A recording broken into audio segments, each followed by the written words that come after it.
I would like to thank everybody for gathering today to mourn the loss of Saichi Samura. From a young age, he has been protecting innocent civilians from evildoers, and that work continued into the Seitai War, where he was regarded as a hero.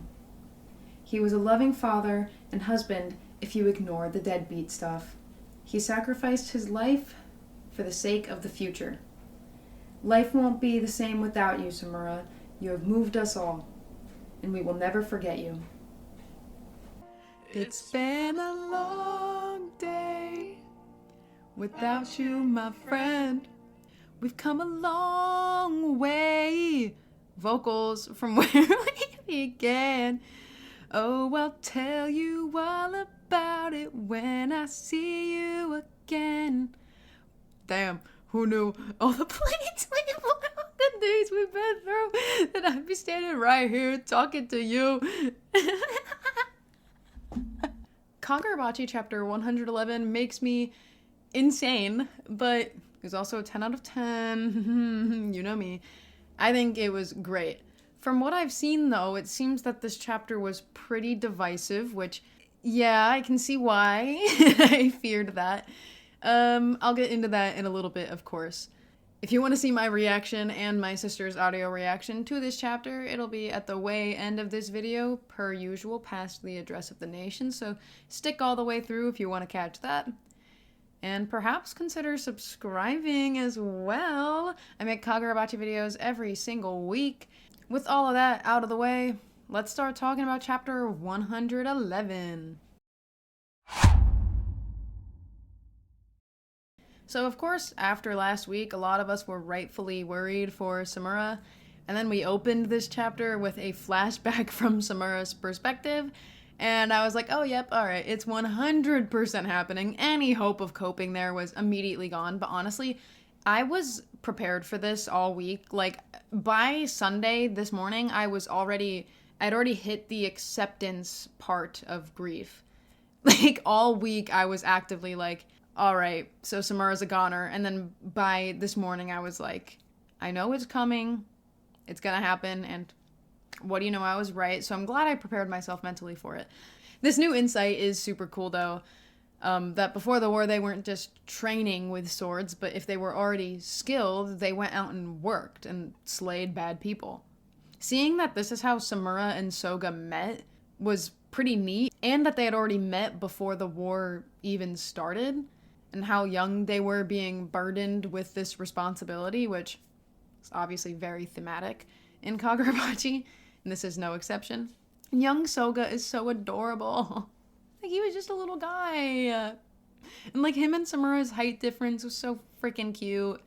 And just seeing how he was when he was younger in comparison to now is so interesting. And I'm so ready for that Seitai War flashback. I'm so ready for it. And honestly, there's no time like the present. I'm just saying, but we'll see. Editor Cal here. I forgot to mention that this confirms that Samura actually blinded himself before the war even started. I did not mention this in the video. Silly me. Yeah, that's a thing. Whoa. Now, back where we were with Samura and Soga, the whole swordsman's honor thing they've got going on, I think it's so freaking cool.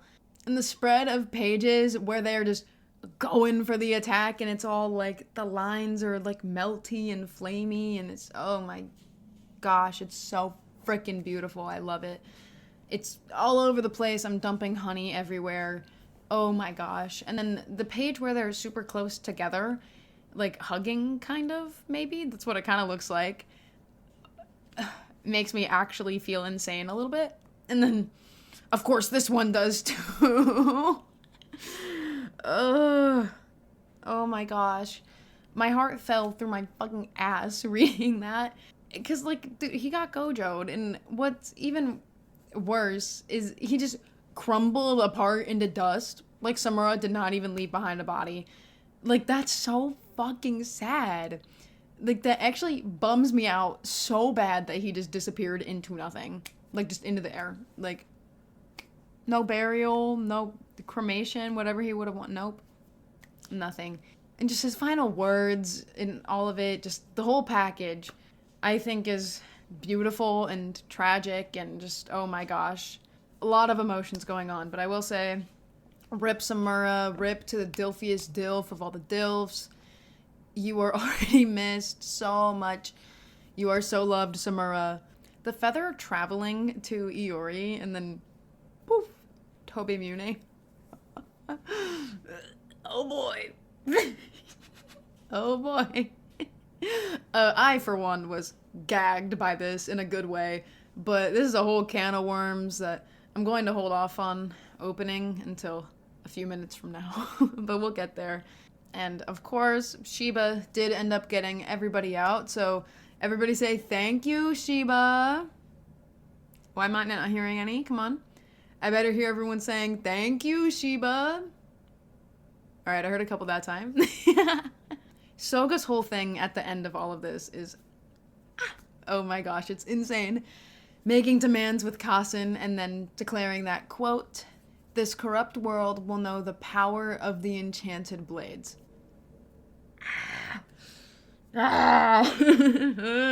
It's so scary. It's so scary. Yo, Editor Cal here again, because I got so wrapped up in talking about all of the consequences of the end of this chapter and stuff that I didn't bring up my favorite part of the fucking chapter.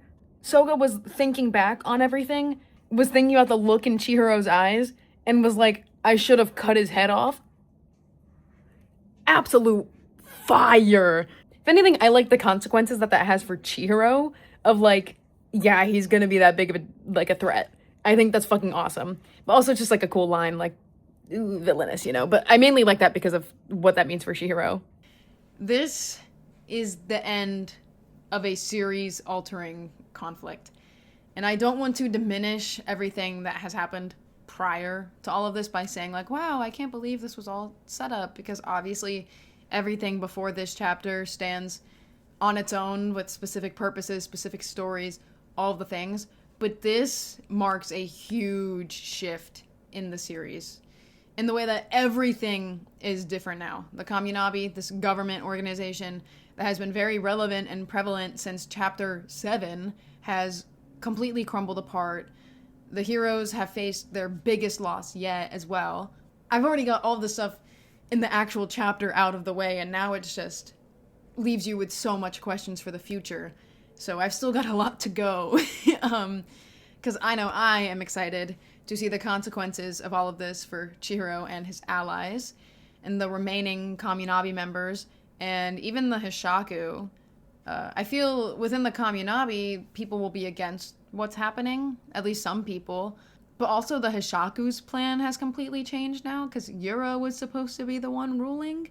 How will they proceed with all of this? I'm curious to see if there's any sides that are being picked. Either Communabi, Chihiro's allies, Hishaku, any of these people involved. I'm wondering if there will be any, like, side switching or, like, anything like that. It's totally possible because everything is so up in the air right now. I think Chihiro's allies are pretty locked in, but we could gain allies as well. Like, what about Hiyuki? Like, what's she gonna do? Is she gonna keep going with Soga? Like, I don't think so, because she was pretty against the Enchanted Blades. Kiri's a Communabi member as well. I'd imagine she's also with Chihiro and his allies and all the things. I'm really curious about everything going on. And speaking of Chihiro and his allies, surely they're all in one place because Shiba scooped them all up, so that's going to be a crazy crossover. Even if things are extremely bleak at the moment, I think that'll be fun to see different characters interacting with each other for the first time. Like, I want Chihiro and Natsuki to meet. I think that Chihiro would be the first kid to give him respect, like, ever. So, like, that would be cool. And just how, really just all of these characters recoup after everything that just happened. And of course, I wonder about Iori and all of this stuff, too. With the death of her father, she has certainly secured a spot in the group at this point. She will definitely be getting stuff to do, which is super cool. I do fear for her reaction to all of this, though, how she will handle loss, how that ties in with other characters, too, especially Chihiro, considering he did sacrifice for the future, of course, but also, obviously, Chihiro was a big part of that. So I'm so sat. I'm so ready to see all of the conflicts and situations that come up because of the consequences of all of the stuff that has just gone down. So now, speaking of Iori on the same topic, I want to get into this little tangent that I have been saving, which is all of the mixed opinions on this chapter. You know my take. I clearly liked this chapter a lot, and I'm very eager to see where the story goes from here. If you don't like it, I'm probably not going to change your opinion, and that's perfectly fine. I get where people are coming from when they say it doesn't make sense for Samura to die, because we just did an arc stopping him from doing just that. But I think the circumstances in this situation are so different, because before, Samura was going on a reckless side mission to carry this burden all by himself, shutting out anybody trying to help him.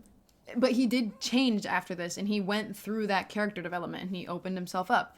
And I feel like this sacrifice that he just did is not in the same vein as the other one that he originally planned on doing. This sacrifice is in line with his character development, opening himself up to the future. And of course, that was a future where he gets to be with Iori and he's on board with Chihiro's plan. Not exactly how it shaked out. Of course, he can't fulfill the Iori part of that, which is really unfortunate, but he did help Chihiro, even if it only was for this very short time. But it only feels like a short turnaround now, because at the end of the series, when Chihiro eventually defeats Soga after everything, Samura's presence will be felt, because it wouldn't have been possible without his sacrifice in this present moment. Samura's absolutely gonna haunt the narrative, if you will. You will absolutely still feel his presence even when he's not physically there. As for Iori, I think the angle that it'll probably take is the tragicness of this whole situation. She got her dad back and then immediately lost him again, and permanently this time. On paper, that sounds kind of shitty. Yeah, like I get that, but it is definitely something that can and will be savaged by the expertise of our goat Hokazono. Have faith, my Bachi bros. The world will keep spinning. We will get more chapters, and we will see where it all goes from here. That's my take anyways.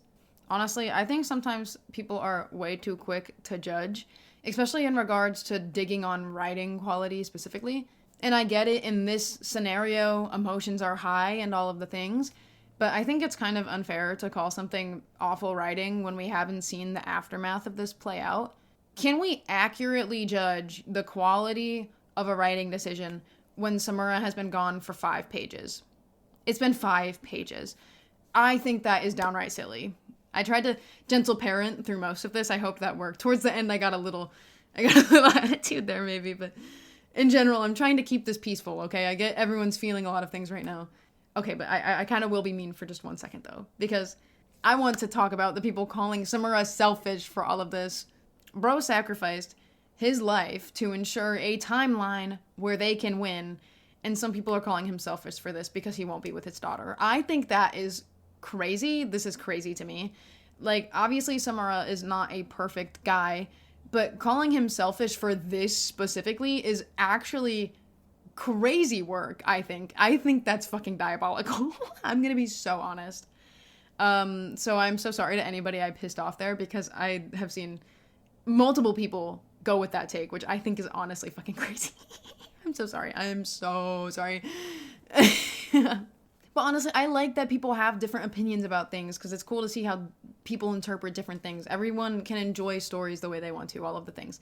But honestly, in an alternate timeline where Samura lives, there would be just as many people complaining that the stakes were way too high just for nobody of substance to lose their lives, which I honestly think would be a more valid complaint than what's going on now, to be honest.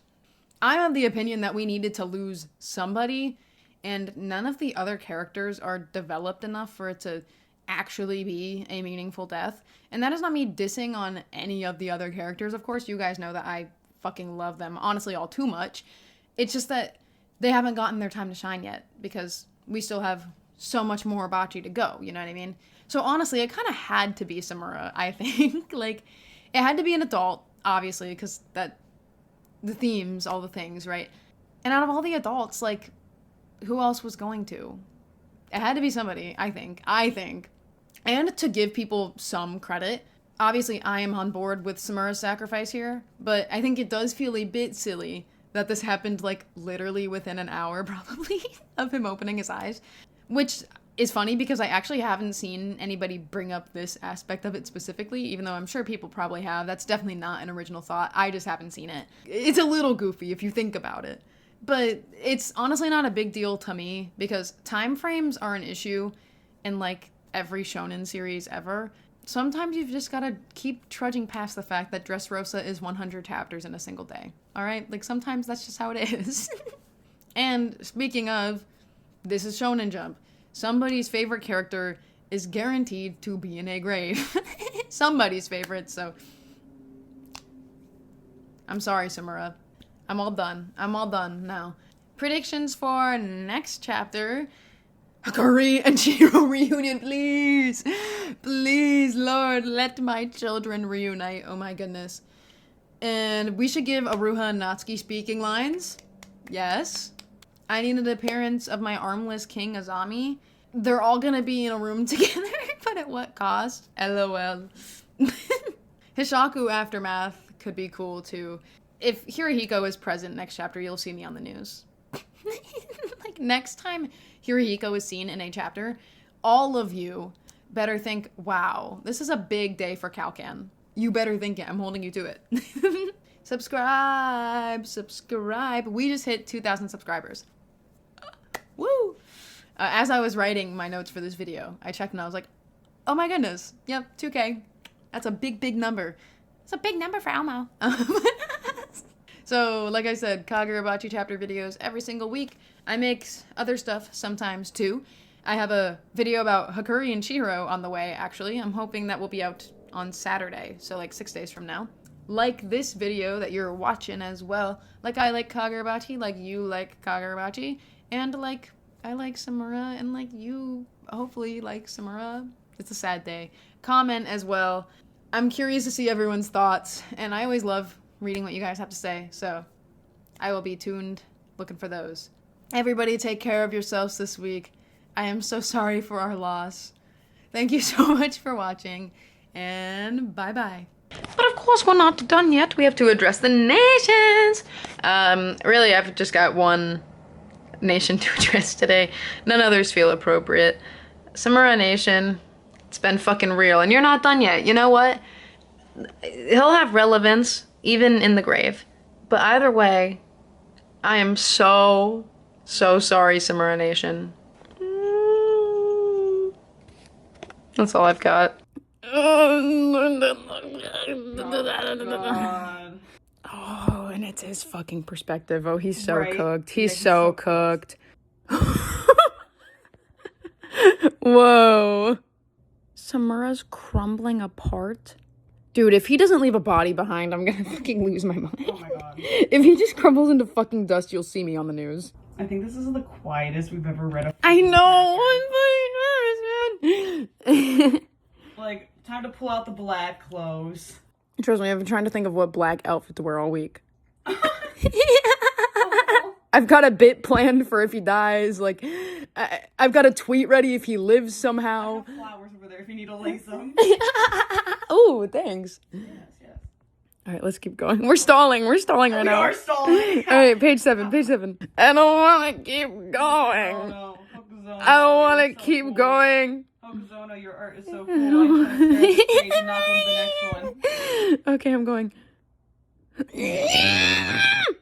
There's still 9 pages! I know! Still 9. I'm so fucking scared right now. I don't want to go to the next page. I can't do it. I can't fucking do it. I can't go to page 12. I can't go to page 12. Shit. What page are you on? 12? Okay. Ah! I know. Ah! This motherfucker got gojoed. Oh no, don't say that to me. I made so many fucking jokes about it. Oh, he's like crumbling away. Oh my god, let's all kill ourselves. No.